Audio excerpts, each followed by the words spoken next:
Suppose we have this brain scan and we want to segment the lesion from the image. For this, we can use active contours, which are also known as snakes. Now, let us see how we can do this in Matlab. We need to use the image segmenter tool in Matlab. We first go to apps and then select image segmenter, or we can also type image segmenter in Matlab and then execute this code. Both these methods will launch the image segmenter app.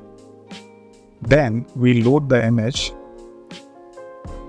The active contour option is disabled right now. This is because first we need to create a seed or an initial mask for the process to start. To create the initial mask, we draw it using a paintbrush. The shape can be anything, but it should be inside the tissue of interest. Once the initial mask is created, we hit apply button.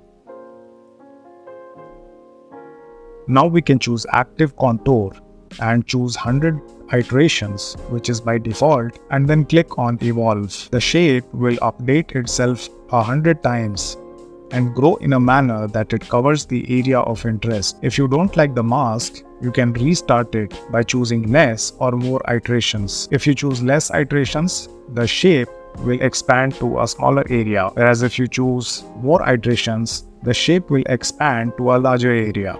Once you are satisfied, click on the apply and then export images. We click OK and the images are now exported as a workspace variable. These variables can be saved or displayed using the IMShow function. If you like this video, please don't forget to subscribe.